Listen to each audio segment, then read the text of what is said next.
Hello friends, कैसे हैं आप सभी लोग। आज का टॉपिक बहुत इंटरेस्टिंग है कि हमारा बिहेवियर कैसा होना चाहिए, यानी कि हमारा बिहेवियर इतना परफेक्ट होना चाहिए कि हर कोई हमसे मिलके खुश हो जाए।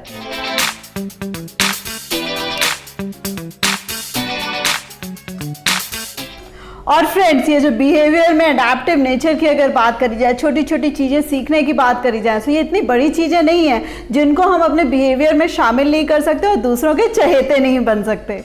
सो फ्रेंड्स, सबसे पहला पॉइंट आता है कि we should always be smiling, यानी कि जो ये चेहरे की मुस्कान है ये हमेशा बरकरार रहनी चाहिए। और दूसरी चीज इसी के साथ साथ जो मैटर करती है कि जो हमारी पॉजिटिविटी है हमारी बॉडी लैंग्वेज में, वो भी बरकरार रहनी चाहिए। यानी कि जब भी हम किसी को मिलते हैं, जब भी हम किसी को ग्रीट करते हैं, सो एक जो नॉर्मल हमें तरीका सिखाया जाता है, जो एक रोबोटिक वे में सिखाया जाता है कि कैसे हैंड शेक करना है, कैसे बात करनी, कैसे हेलो हाय करना, वो सारी चीजें तो मैटर करती हैं। द सेम थिंग जो वार्मनेस होती है, जो हमें अपने रिलेशन को वार्म करने की जरूरत होती है। जैसे हम किसी से भी मिले, सो गर्म जोशी से मिले, उसका नाम तेजी से बुलाते हुए मिले, और शुक्ला जी कैसे हैं, या और शर्मा जी कैसे हैं। सो ये जो टोन्स होता है, या मेरी फ्रेंड आ गई, या मासी जी आ गई, जो इस तरीके के जो टर्म्स होते हैं, जिस तरीके के वर्ड्स होते हैं, जो हमेशा हमारे बड़े बुजुर्ग भी यूज करते रहे और जो हम हमेशा अपनों के लिए भी यूज करते रहे, जो हमारे मुंह से अचानक निकलती हैं, सो वो सारी चीजें कभी भी मिस मत करिएगा। और फ्रेंड्स, ये हमारी कंट्री की अपनी ओरिजिनलिटी है कि हम जब भी अपने रिलेशंस में, खास रिलेशंस में मिलते रहें,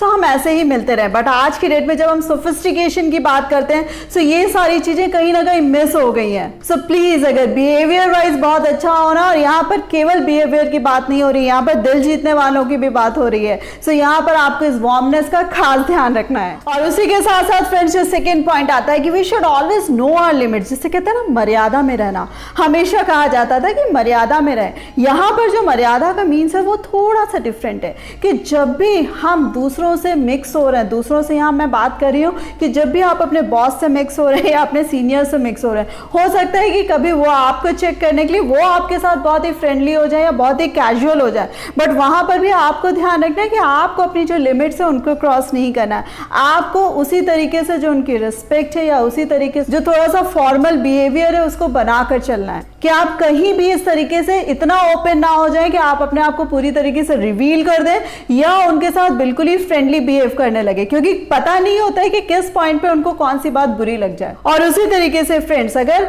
आपका, मैं स्पेशली यहाँ पर मेल्स की बात कर रही हूँ, कि अगर आपकी फीमेल फ्रेंड्स हैं या ऑफिस की कलीग्स हैं जो आपके साथ थोड़ा सा मिक्सअप हो गई हैं, या आपकी सोसाइटी में आपके फ्रेंड्स हैं, तो वहां पे भी फीमेल कलीग्स के साथ या फीमेल फ्रेंड्स के साथ भी आपको इसी लिमिटेशन का ध्यान रखना है। सो फ्रेंड्स, ये जो लिमिट्स होती हैं, ये जो प्रोटोकॉल जो हमने खुद का बनाया होता है, ये हमेशा हमें पे करता है। और स्पेशली यहाँ पर मैं फीमेल्स की भी बात करूं, चाहे वो वर्किंग हो चाहे होम मैनेजर हो, कि जब वो भी बाहर शिरकत करती हैं, सो वहां पे भी खुद की लिमिट्स उन्हें खुद से बनानी पड़ेगी कि उन्हें दूसरों से कितना अपने आप को रिवील करना है, कितना दूसरों से अपने आप को फ्रेंडली करना और कितना ओपन होना। और फ्रेंड्स, ये लिमिट्स ही होती हैं जो आपको सोसाइटी में रिस्पेक्ट दिलाती हैं, चाहे आप मेल हो चाहे फीमेल हो। उसी के साथ साथ फ्रेंड्स, जो थर्ड पॉइंट आता है बहुत मैटर करता है कि be particular about your words and statements. कि आज की डेट में जो एक फैशन चल गया, एक जो ट्रेंड चल गया कि अब्यूसिव लैंग्वेज यूज करना, अब्यूसिव वर्ड्स यूज करना, और वो जो अब्यूसिव वर्ड्स हैं अपने बोलचाल में ना केवल मेल्स यूज करते हैं, फीमेल्स भी यूज करने में ना तो हिचकिचाती हैं और ना उन्हें कोई शर्म लिहाज होता है। उन्हें लगता है कि मेल्स अगर बोल रहे हैं तो हम भी इस तरीके से बोल सकते हैं, और उन्हें लगता है कहीं ना कहीं बराबरी की बात आ रही है, सो वो भी खूब अब्यूसिव वर्ड्स यूज करती हैं। सो यहाँ पर आपको ध्यान रखना है कि अगर बिहेवियर की बात आ रही है, सो आपको इस तरीके के वर्ड्स बिल्कुल अपने लिए बैन करने पड़ेंगे कि आप ये वर्ड्स नहीं यूज करेंगे। और उसी के साथ साथ आप किसी को क्रिटिसाइज नहीं करेंगे, यानी कि आपको क्रिटिसिज्म से भी बचना है। जब हमें लगता है कि दूसरा हमारे सामने नहीं है या दूसरा हमसे कोसों दूर है, तो हम उसके लिए कुछ भी अनाप शनाप बोल सकते हैं। सो उस तरीके की चीजों से भी अपने आप को आपको बचाना है, क्योंकि बिहेवियर हमसे वही होता है, व्यवहार हमसे वही होता है जो हमारी सोच में जिंदा होता है। सो आपने अगर अपनी सोच को सही कर लिया ना, बिहेवियर अपने आप आपका बहुत प्यारा हो जाएगा। और फ्रेंड्स, ये वर्ड और स्टेटमेंट्स की बात करी जा रही है, सो हमेशा मैं एक वर्ड यूज करती हूँ, डिप्लोमेट। कि आप में डिप्लोमेसी होनी चाहिए कि बातचीत को कैसे घुमाना है, बातचीत को किस तरीके से करना है, बातचीत में किस तरीके से बातों बातों में दूसरों का दिल जीतना है।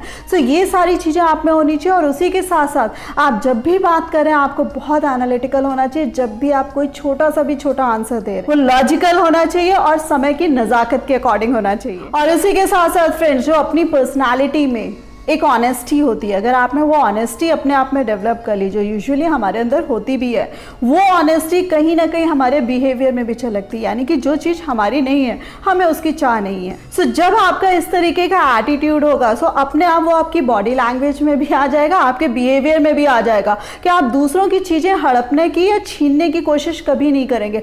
आप उल्टा इस तरीके का आपका बिहेवियर और नेचर बन जाएगा कि आप दूसरों के लिए बहुत ही काइंड हार्टेड हो जाएंगे और हमेशा गिवर टाइप के हो जाएंगे, यानी कि आप देने वाले बन जाएंगे। और इसी ऑनेस्टी में फ्रेंड्स एक मैं छोटा सा एक पॉइंट और इंक्लूड करना चाहूँगी कि कभी आपके आसपास जितने लोग हैं उनके पास्ट में झांकने की कोशिश मत करिएगा कि उनका अगर कोई दुखती हुई नर्व्स है या उनका कोई पास्ट खराब रहा है, तो आप उसमें जानबूझ के आप उसमें चीज़ों में जानने की कोशिश कर रहे हैं या उसमें दखलंदाजी करने की कोशिश कर रहे हैं या उनसे आप अजीब तरीके के क्वेश्चंस पूछने की कोशिश कर रहे हैं। सो हमें किसी के अतीत से कोई लेना देना नहीं होता है, बल्कि बस यही होता है कि जब हम किसी के बारे में ज़्यादा जान लेते हैं तो हमें बस उसके बारे में नेगेटिव पॉइंट ढूंढने में आसानी रहती है। सो हमें हमेशा ध्यान रखना है कि चाहे वो पर्सन हमारे दिल के करीब हो, चाहे हमारी नज़रों से कितना ओझल हो या वो हम उसको कतई पसंद ना करते हो, तब भी हमें ये अपना प्रोटोकॉल बनाकर चलना पड़ेगा। और इसमें मैं सीधे सीधे शब्दों में कहें कि किसी की पर्सनल लाइफ से या किसी के पर्सनल मैटर से और किसी की दुखती नफ्सों को छेड़ने से हमें क्या लेना देना, हमें इसमें कोई भी इंटरेस्ट नहीं होना चाहिए। And friends, last but not the least, we should always be loyal to ourselves, we should always be loyal to our work and we should loyal to be our families। क्योंकि ये जो loyalty की बात करी जाए कि जैसे कहते हैं कि हम अपने काम में बहुत ज़्यादा फोकस्ड हैं, आप अगर अपने काम को बहुत अच्छे से कर रहे हैं, आप अपने काम में बहुत ज़्यादा सक्सेसफुल हैं, बिलीव मी आपका बिहेवियर लोगों को बहुत अच्छा लगेगा। लेकिन अगर आप खाली पीली घर पे पड़े हुए हैं, आपका बिहेवियर लाख अच्छा हो लेकिन ना तो आपको सोसाइटी इज्जत देने वाली और ना आपको खुद की आपकी फैमिली इज्जत देने वाली। हमेशा आपको प्रोडक्टिव होना पड़ेगा, हमेशा आपको वर्किंग होना पड़ेगा, हमेशा आपको अर्निंग होना पड़ेगा। और तब जब आप बहुत अच्छे से दूसरों के साथ बिहेव करेंगे, ये सारी चीज़ों का ध्यान रखेंगे, बिलीव मी आपके बिहेवियर में 4 चांद लग जाएंगे।